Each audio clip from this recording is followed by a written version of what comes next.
Freshman Logic Chapter 6 Categorical Proposition ilalla.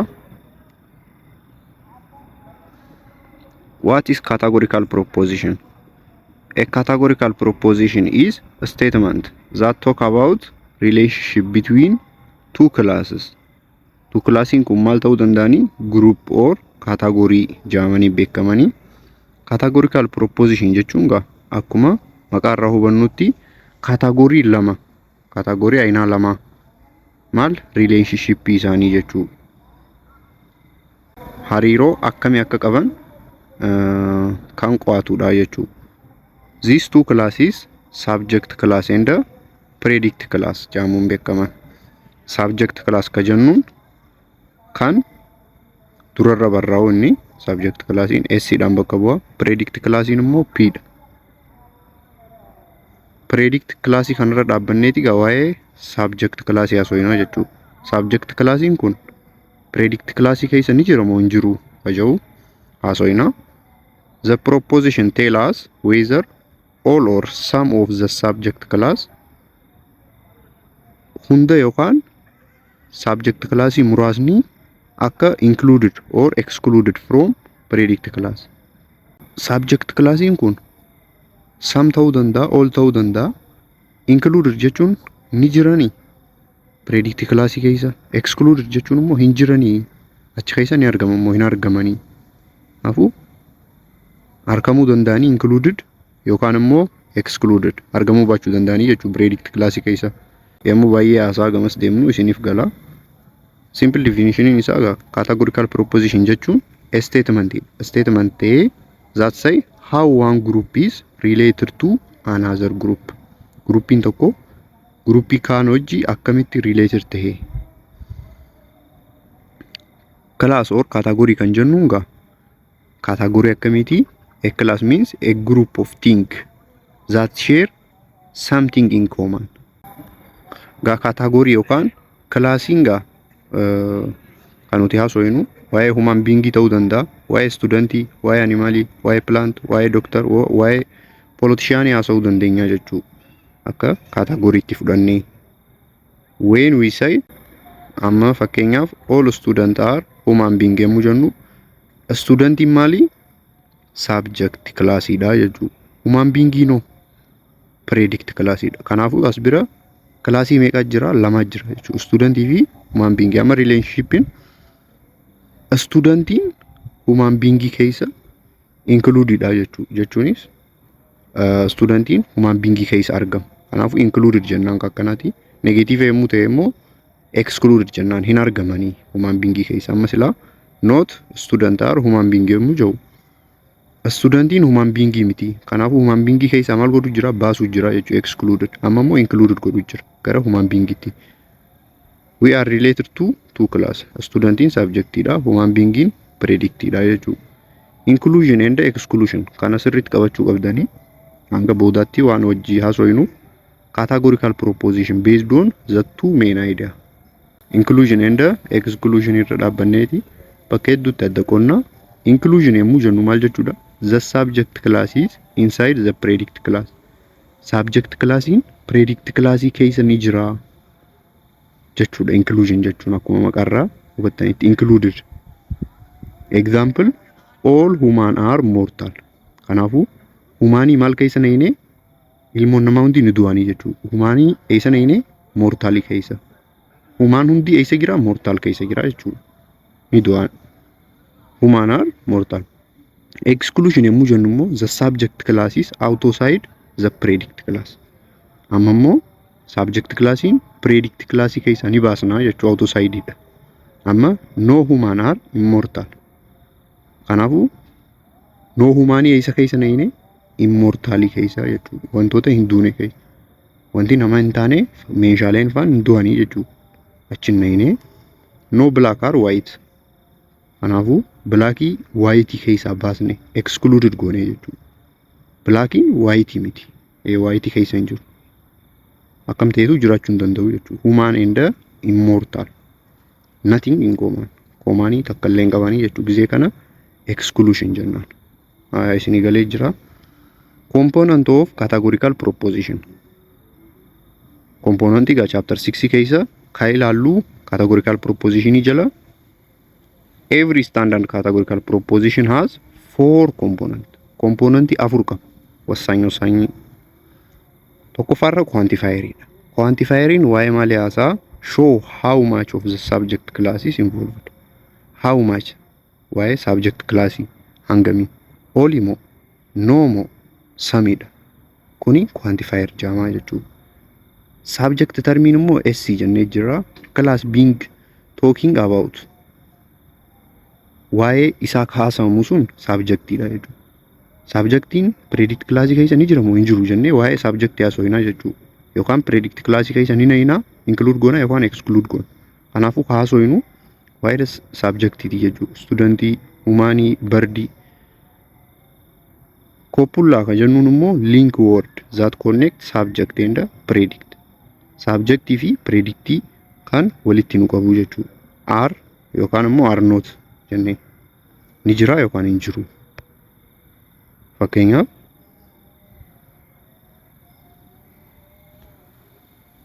no human are immortal. Kanaafuu human maali subjectidha. Are maali copulaadha. Immortal no predictidha jechuudha. Akkanatti waliin nu qabsiisu copula jennaani. Predict termino the class related to the subject. Subject wajjin relate ka goonu sun mortal, animal, lazy waan adda addaa ta'uu danda'a. Correct order of standard forming akkami quantifier durarra all, some, no jenne subject termi samboda keenyaaf student ta'uu danda'a. Copula are yookaan immoo are not. Predict classinis mortal wanta feene jenne barreessuu ni dandeenya jechuu akkan durarra quantifier dhufu. Fakkeenyaaf example ጊዜ ላሉ all member of Ethiopian Medical Association are people holding degree from recognized academic institution. Amma all member of Ethiopian Medical Association ka jedhu maali subject dha jechuudha. Are maali copula dha. People holding degree from recognized academic institution ka jedhu immoo predict dha jechuudha. Kanaafuu quantifierin all dha. Subject term member of Ethiopian Medical Association dha. Copula are dha. Predict term people holding degree from recognized academic institution. Gaa wantoota xixiqqoo tana hunda maaliif ibsitaa yoo naan jettan namni hundi akka hubatuuf ijoollee jajjabduu qofa osoo hin ta'in hunda keessaniifuu akka galuufiin hojjedhaa. Paartii siriidhaan isiniif hin xumura. Paartii sirii godheetumaan gaggabaabsee akka isin galutti isinii xumuraa jechuudha. Ijoolleen hangamma viidiyoo kana like hin godhin viidiyoo keenya like gochuu hin irraanfatinaa. Chaanaala keenya subscribe godhaa.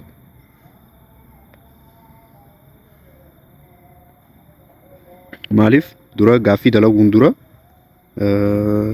xiqqoo lallaallee gara gaaffii deemna jenneeti. Yaa isinis examine keessanis ganaa isinitti hin geenye. 4 type of categorical proposition ilaallee jirra. Every categorical proposition is fit into one of the 4 type of the depending on quantity and quality. Quantity how much kan jedhu nu himaa jechuudha. All yookaan some muraasa moo hunduma. Quality immoo affirmative positive moo negative ajau quality jennani jechuudha. Inni raanfatinaadha. Yaa waannaan part 2 booda ka jirudha exam irra. Kana garuu kana yoo hubattan malee sun isin hin galuu jechuudha. Quantity and quality explain ጊዜ ጎኑ quantity maali universal ta'uu danda'a particular ta'uu danda'a. Universal ጊዜ jennu talk about whole class. Waa'ee class guutumaa guututti immoo asa'u universal jennaan all yookaan no. Durarra no yoo dhufe guutumaa guututtu subject class predict class keessa hin jiru jechuudha. All yoo jennu guutumaa guututtu ni jira included. Particular yemmuu jennu immoo muraasa jechuudha. Talking about the part of class party some muraasa jechuu achi keessa. Some jechuun at least one jechuudha. Yoo xiqqaate takka jechuudha. Muraasa akka ingiliffaarra beete sanii miti samiin at least one jechuudha. Hin raanfatinaadha kan. Quality immoo affirmative inclusion jechuunis are negative exclusion are not jechuudha. Ashi for standard categorical proposition only for standard form is must be memorized. Ashi tokkoffaarra universal affirmative jaa. Universal affirmative all kan jennuun sun a dhaan bakka bu'a. Proposition a dhaani Innis all SR P fakkeenyaaf kun A dhaan bakka bu'aa jechuudha. Universal affirmative jennaan. Gaa diagram isaatis asuma irratti xumuraa yaanume. All SR P yommuu jennu quantity universal dha, quality no affirmative dha jechuudha. All meaning every member of S is included in P. Memberin S in guutuun P keessa ni jiranii jechuudha. P'n ala kophaa isaatti S hin qabu jechuudha memberii. Kanaafuu S hundinuu P keessa yoo jiraatan ka S kana gurraacha goona jechuudha. Maaliif S kophaa isaatti hin qabu P'n ala. Kanaafuu kun ka jidduu S P keessa akka qabu jechuudha included.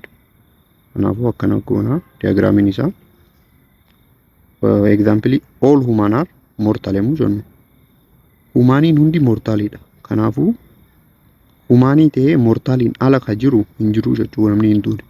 Kanaafuu diagramii yommuu kaasuma akkana goone ka humanii kana dho'isne qalama dibne ka jidduu tana maaliif kan humanii ta'ee kan mortaalii keessa jiru. Ashi. All students are learner. All mammalian are animal. Lammaffaan immoo universal negative dha. Universal negative immoo maaliin bakka bu'aa? E dhaan bakka bu'aa jechuudha. Proposition E dhaan. Universal negative immoo no SR P. S ta'ee P keessa hin jiru. S kophaa keessa qaba jechuudha. Quantity universal dha, quality negative. Meaning jechuun no member of S is included in P. S ta'ee P keessa ka jiru hin jiru. S nis kophaa qaba, P nis kophaa qaba jechuudha. Kanaafuu ka waliin qaban kana maal goona? Kana qalama dibnaa jechuudha. Maaliif S P keessa waan hin jirreef. No human are immortal. Kanaafuu no humaniin maal keessa hin jiru? Immortalii keessa hin jiru. Keessa maal godhu jirra? Excluded godhu jirra jechuudha. Keessa baasuu jirra. Maal jaas bira? No member of S are included. Kanaafuu excluded ta'a jechuudha. Sadaffaarra particular affirmative. Particular affirmative immoo I in bakka bu'aa. I proposition dha. Innis some S are P. Quantity particular dha. Muraasa jechuunis at least one jechuudha. Some jechuun quality affirmative dha. Meaning isaa at least one S is included in P. Yoo xiqqaate S takka P keessa ni jira jechuudha. Yoo xiqqaateedha. In logic some means at least one dha. Not many. Akka Ingiliffaa sanitti miti jechuudha. Example some students are hard working. Barattoonni muraasni hard working dha. Muraasa jee jechuudha. Kanaafuu yoo xiqqaate tokko. Some politicians are honest. Some birds are pets. Jechuunis shimbirooleen takka bineensota manaati akka manaati. Kanaafuu X'n kun maal nu agarsiisa? At least one jechuudha. Yoo xiqqaate S'in tokkollee ta'u P keessa ni jira jechuudha. Predict class keessa. Particular negative immoo O proposition dhaan bakka bu'aa. Some ta'ee as bira negative yommuu qabu jechuudha. Some S are not P. Quality particular dha. Quality negative. Meaning jechuun at least one S is excluded from P. Baay'een isaa S P keessa jira. Garuu yoo xiqqaate tokko P keessa hin jiru. S ta'ee yoo xiqqaate tokko P keessa hin jiru. Kanaafuu akkana X goonaafi jechuudha. Bakka S yoo xiqqaate takkollee kophaatti ni qabaa jechuudha. S garuu wajjinis ni qaban. Example some students are not lazy. Kanaafuu barattoota muraasa lazy keessaa baasuu jira jechuudha. Exclude gochuu jira. Some birds are not mammalian. Kanaafuu mammalian fi lazy maali? Predict class idhaami. Subject class muraasa predict class keessaa baasuu jira jechuudha. Exclude gochuu jira. Some businesses are not profitable. Symbol representative yoo kan akka qabatanii fi all S are P. Every S is P.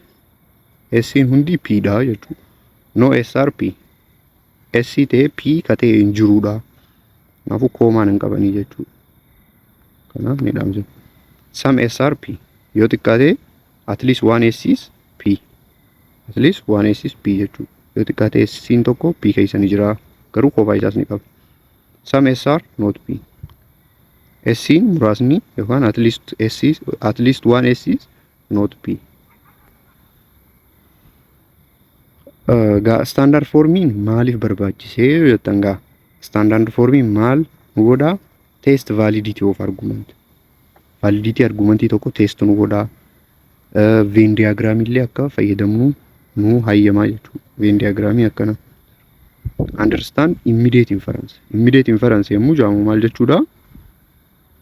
Premiseen dhufe immediatuma premisii secondii osoo hin dhufiin kara conclusionitti adeemnu sun maal jennaani immediate inference jennaani. San understand gochuuf identify logical relationship jechuunis square of opposition. Square of opposition jechuun yoo premiseen true ta'e conclusion false ta'a jechuudha. Akkas. Without standard forming logic become confused and unclear. Kana standard yoo fayyadamuu baanne confusion godha unclear dha. Kanaaf barbaachise jechuudha. Kun standard forming maaliif barbaachise jee filannoorra dhufuu danda'a. Kana qabadhaa yaa'u concept isa. Why did you use Venn diagram? Venn diagram maaliif fayyadamuu barbaachise kana? Illogic argument are not only verbal. Ka afaaniin qofa osoo hin miti. They are visual. Kan agarsiisnudha jechuudha. Maalirra? Venn diagram irra. Earlier logician use Euler diagram but they had a problem. Gaafa duraanii gaa Euler diagramii fayyadamaniiru. Kana saaxana jechuudha. They failed to show all logical possibility. Logical possibility hunda hin agarsiisu jechuudha sunummoo. They could hide error in argument. Fallacy uumaa jechuudha. Errorii ni dhokaisa argumentii keessa haalaan hin mul'atu. Kanaafuu John Vennin qallicha Venn diagramii kana fide inni problemii kana solve godhe jechuudha. Introduce Venn diagramii nu fide isaan nu fide show all possible relation between two classes. Kanaafuu kilaasiilee jiran relationship guutuutti ni agarsiisa jechuudha. Venn diagramiin kun maaliif waan dibnuuf x godha akkas. Help us test validity for categorical argument. Work perfectly with A, E, I, O kana wajji proposition ira kana laallee jira. Kanaafuu Venn diagramii akkamiin fayyadama durarraas laallee jira. Venn diagramiin gaa visual tool made from overlapping circle. Circle overlap ta'e tokko lamaa ol ta'uu danda'a. Yoo sadii jiraates akkana afur yoo jiraates ni goona. Each circle a class. Circlein hundinuu kun class tokko kun class tokko jechuudha. Kun koomaanidha akka waliin qaban. Left circle is subject class. Leftiin kun maali subject. Right circle in predict class. Kun predict class jechuudha. Kana subject class kana predict class wajji compare goona jechuudha. S P keessa ni jiramoo hin jirumoo qobaatti qabamoo at least one immoo akkas ta'e. Three important region S only yommuu jennu S but not P. S dha garuu P miti. Kana yommuu dibnu jechuudha. P only yommuu jennu P but not S. Kana guutuutti yommuu dibnu maal jennaa P dha malee S P keessa hin jiru. Overlapping garuu koomaan kan qabanii jechuudha bakka kana. Overlapping ka jidduu overlap jennaani. Two golden diagram rule.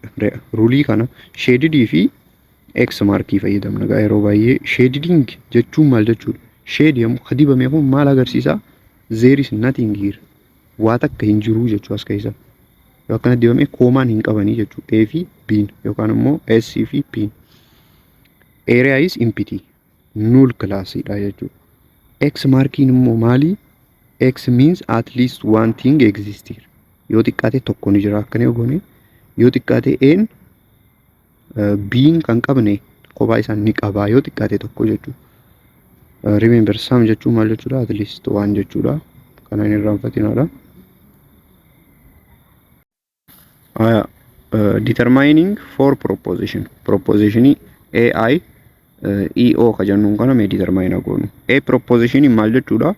All SRP reefus laallee jira. Akka hin irraanfanneef akka isin irra deebi'a. In word every S is inside P. S in hundi P keessa ni jirani.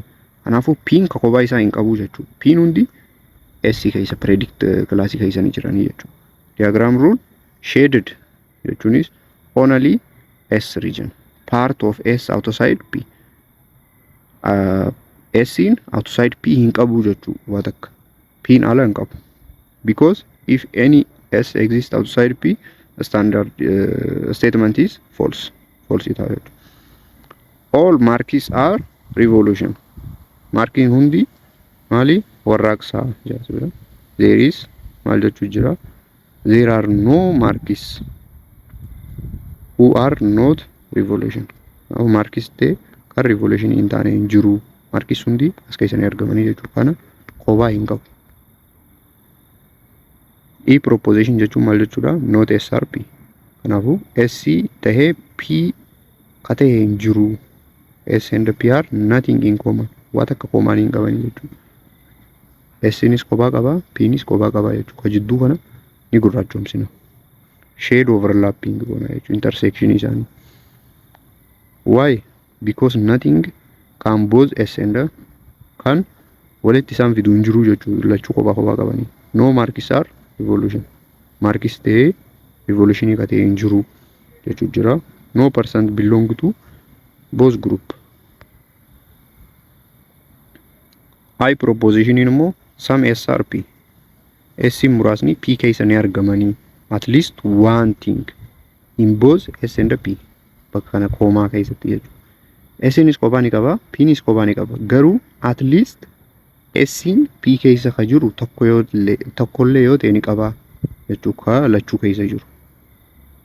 Diagram rule put X in overlapping region.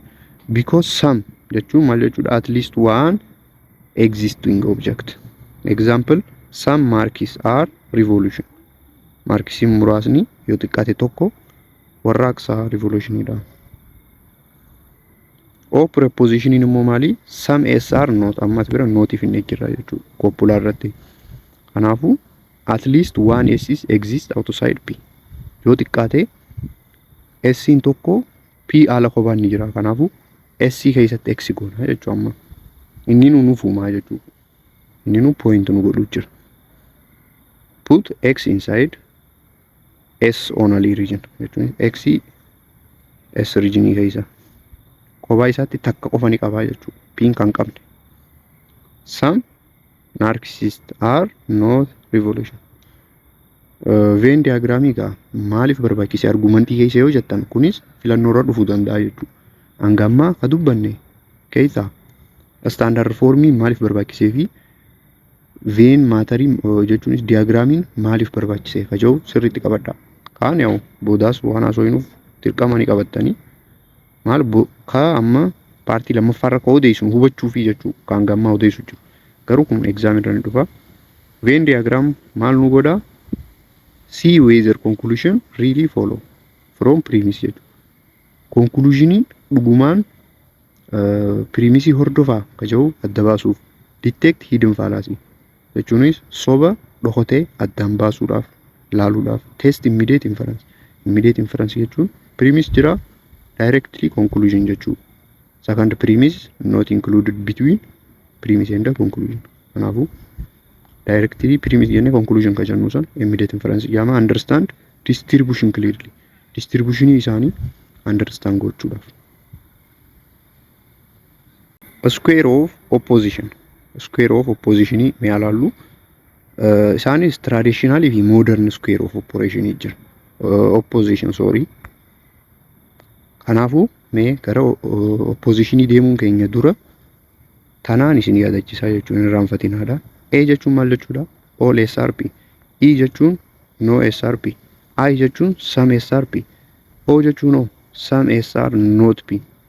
Kanaafuu all cat are animal. No cat are animal. Some cat are animal. Kanaafuu bakka kana ammas some cat are not animal. Asii kun oota kanaan irraanfatinaadha. Ashi moderninga yookaan Boolean square of opposition yommuu jennu inni maal godha? Only contraindication matter.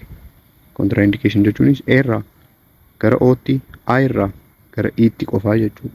Other relation are logically undetermined. determine godhu amma A irraa gara I tti undetermined dha. I irraa gara A ttis, I irraa gara O ttis, O irraa gara A, E irraa gara A. Kuni undetermined dha jechuudha. Only opposite kun I in true yoo ta'e in false ta'a, A in true yoo ta'e on false ta'a jechuudha. Contra indication jechuun opposite isaanii qofa kan irratti qofa dalagaa kana qabadhaadha. A irraa gara O, A irraa gara O yookaan O irraa gara A. Faallaanis ni ta'a. E irraa gara I, E irraa gara I yookaan immoo E irraa gara A. What does contraindication means? Cannot both true. Lachuu true ta'uu hin danda'anii jechuudha. Cannot both false. Lachuus false ta'uu hin danda'an. Tokko true yoo ta'e kan false. Kun false yoo ta'e kun true ta'a jechuudha. If only is true. Other must be false. Tokko true kan false ta'uu qaba. All dog are animal. Kun true dha. Some dog are not animal. Jechuu hin dandeenyu jechuudha. Doogiin hundi animaalidha yommuu jennu. Doogiin muraasni hoo animaa deebi'ee hin ta'u jechuu false dha. Opposite always. Kana qabaddaa. What about A fi gara I gara O akkasitti hoo? Kun determine hin godhuu jechuu kun. Moderniin kun. Lama qofa godha simple dha. Traditional yookaan immoo Aristotelian square of opposition kan jennuun gama hundatti hin dalagaa jechuu kun. For relationship ni kareefu ilaallee component of standard form ka jenne sallachuu in traditional square of opposition character ni godha jechuudha. Contra indicator maal jenne contra indicatorin gamana ka opposite jenne jechuudha. Kana moderninis ni dalagaa. Contrary jechuun immoo at least one is false. Yoo xiqqaate tokko false ta'a jechuudha. Lachuu true hin taane. Not both true. Contrary yookaan A irraa gara E yookaan E irraa gara A.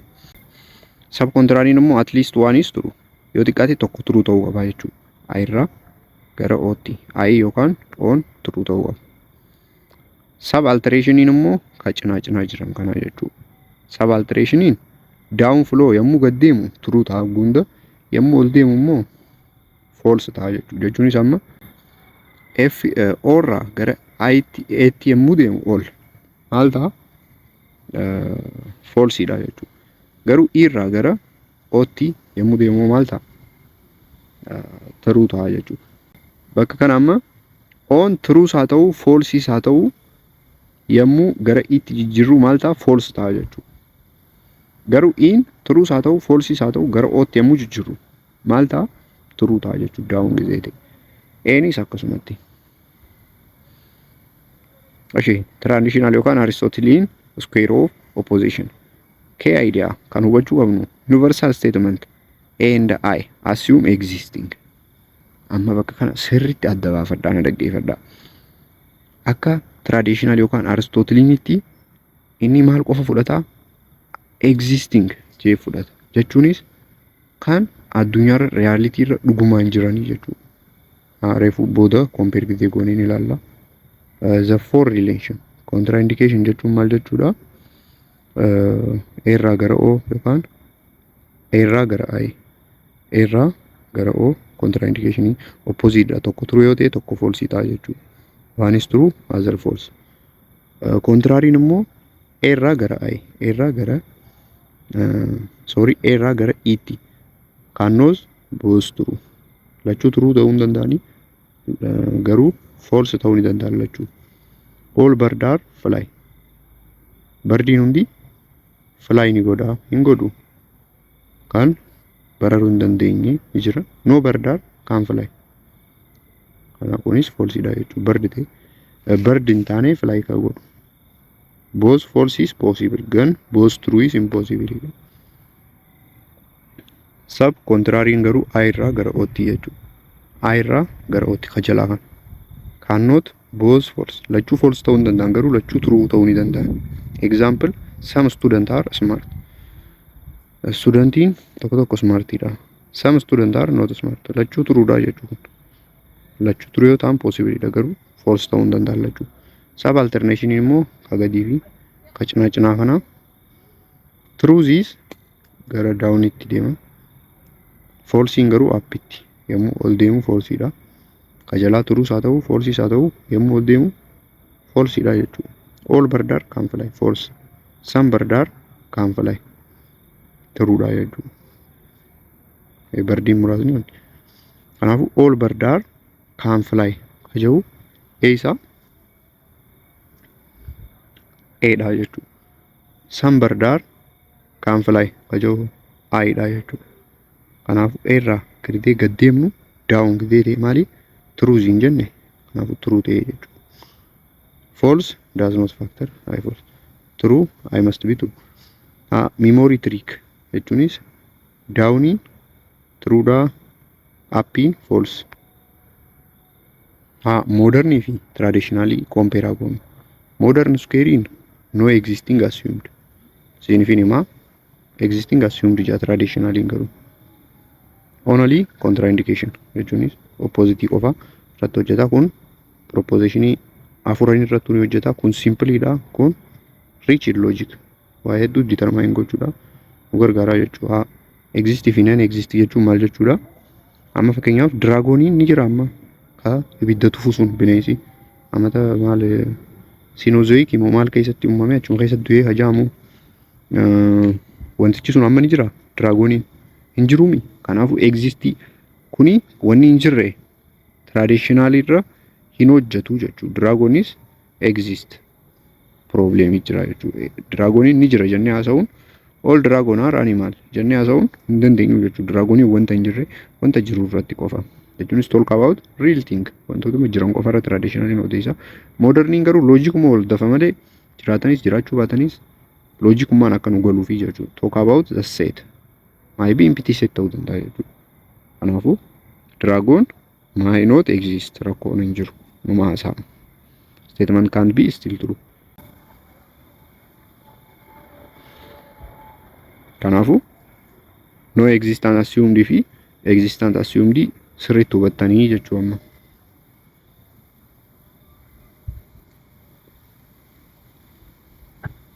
Evaluating immediate inference. Immediate inference part 2 dhaan itti fufna akka viidiyoon isaa nutti hin dheeranne. Ijoolleen hanga amma like godhin like godhaa, subscribe kan godhin subscribe godhaa. Egaa part 3 dhaan xumurree booda gaafiilee exaamii isin hojjedheetiin ijoolleen chapter 3 illee naan hojjetamu hojjettan isiniif hin hojjedhaa. Chapter 4 keessaa viidiyoo takka isiniif hin dabalaa. Chapter 5 faalaasii illee viidiyoo takka isiniif hin dabalaa jechuudha. Akka sirriitti dalaydanii fi mathematics illee isiniif hin gadhiisa.